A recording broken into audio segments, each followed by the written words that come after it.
Hazırlanması toyuq ləvəngidən qat-qat tez və asan başa gələn dadlı, ləzzətli toyuqlu fincan hazırladım.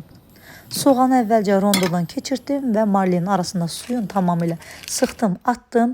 Qoz ləpəsində ayrı-ayrılıqda rondodan keçirdirəm. Tavanın içərisinə kərə yağı əlavə edirəm. Bir ədəd toyuğumuzu təmiz-təmiz yuyuram. Aş üzərindən suyun süzdükdən sonra kərə yağının içərisində hər iki üzünü qıpqırmızı qızardıb tavadan yığıram. Və bunun öz yağında da rondodan keçirtdiyimiz və marleden tamamilə suyunu sıxdığımız soğanları çox az 1 dəqiqə müddətində qovururam. Soğanların rəngi dəyişməli deyil, sadəcə əlimizi dayandırmadan qarışdırırıq 1 dəqiqə müddətində.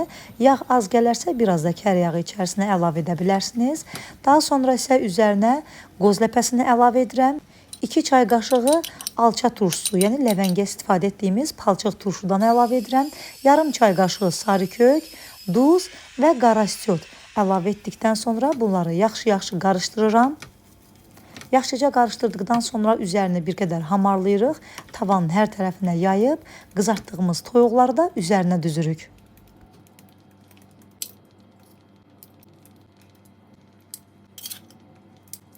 Mən toyuqları əvvəlcədən duzlamadığım üçün sonradan biraz da üzərlərinə duz səpirəm. Yarım stəkanda çaydandan qaynar su üzərinə əlavə edib qapağın üzərinə yerləşdirirəm. Yarım saat müddətində ocağın çox az atəşində ləvənginin suyu çəkilib yağa düşənə qədər bişirirəm. Fincanın olmazsa olmazı plov da təbii ki süzməliyəm. Adi qaydada plovumuzu bişirib süzürəm. Qazmaq üçün də 1 ədəd yumurta, 2 xörək qaşığı dolu xama, yarım çay qaşığı sarı kök bunları qarışdırıb bişmiş düyüdən də üzərinə əlavə edib qarışdırıram. Qazmağımız hazırdır. Yağ əlavə etdiyimiz qazanın içərisinə qazmağımızı yayırıq. Plovu da üzərinə əlavə edib sarı kökün kərə yağını əlavə edərək 1 saat dəmə qoyuruq. Və gördüyünüz kimi fincanın suyu çəkilib, yağa düşüb və ocağımızı söndürürəm. Plovumuz da artıq dəm alıb.